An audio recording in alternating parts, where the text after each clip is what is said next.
Right breaking చూస్తున్నాం. KTR formula ఈ car race కంటే చాలా పెద్ద స్కామ్లు చేశారని ఆరోపించారు బీజేపీ ఎంపీ కొండా విశ్వేశ్వరరెడ్డి. కేటీఆర్ ప్రభుత్వ నిధులను దోచుకున్నాడని, ఆయనపై విచారణ జరగాల్సిందేనన్నారు. తన చావును కోరుకుంటూ కేటీఆర్ సోషల్ మీడియా గ్రూప్ అనుచరులు పోస్టులు పెట్టారని మండిపడ్డారు. ఎవరైనా చావును కోరుకుంటూ సోషల్ మీడియాలో పోస్టులు పెడతారా అని ఫైర్ అయ్యారు. తాను ప్రజల మనిషినని, జనం కోసం బ్రతికే ఉంటానని ఎమోషనల్ అయ్యారు. వికారాబాద్లో సర్దార్ వల్లభాయ్ పటేల్ 150వ జయంతి సందర్భంగా రన్ ఫర్ యూనిటీని ప్రారంభించారు ఎంపీ కొండా విశ్వేశ్వరరెడ్డి. ఆపరేషన్ అయినా కూడా నేను ఎంతో మంది అభిమానులు, ఎంతో మంది అన్ని పార్టీల నుంచి కూడా మీరు కోలుకోవాలని వాళ్ళు మెసేజెస్ పంపినరు, కొంతమంది ప్రార్థన చేసిండ్రు. వాళ్ళందరి మంచి ఆలోచనతోటి, వాళ్ళందరి అభిమానంతో నేను డబ్బున కోలుకున్నాను. ఇంకా 2 వారాలు నేను ఇన్ఫెక్షన్ లేకుండా దూరంగా ఉండాలి అందరితోటి. కానీ అందరికి కూడా ధన్యవాదాలు.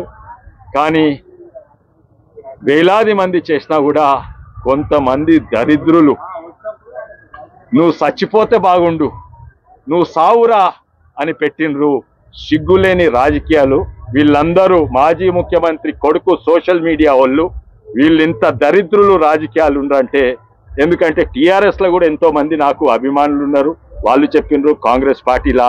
కానీ ఆ గ్రూప్ మాత్రం ఒక గ్రూప్ ఉన్నది, మాజీ ముఖ్యమంత్రి కొడుకు Rama Rao group, social media group. వాళ్ళు పెట్టిండ్రు సోషల్ మీడియాలో ఏంటంటే నువ్వు సావురా, చచ్చిపోరా.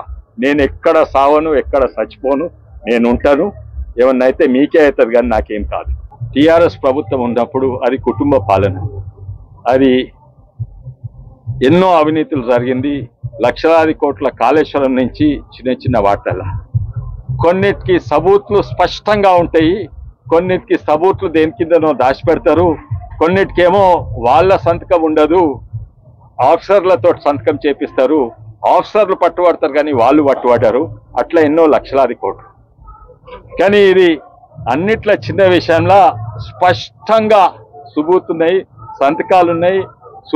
వాళ్ళ ఆఫీసర్లే చెప్తుండు కొడుకు రామారావు, సీఎం కొడుకు, మాజీ సీఎం కొడుకు రామారావు చేసిండని ఉన్నది. అటువంటి పరిస్థితిలా తప్పనిసరిగా ఇవ్వవలసి వస్తుంది. గవర్నర్ ఎవరున్నా ఇవ్వవలసి వస్తుంది. తప్పనిసరిగా ఆయన కన్విక్ట్ అవుతాడు, తప్పనిసరిగా జైలుకు పోతాడు అని నాకు అభిప్రాయం.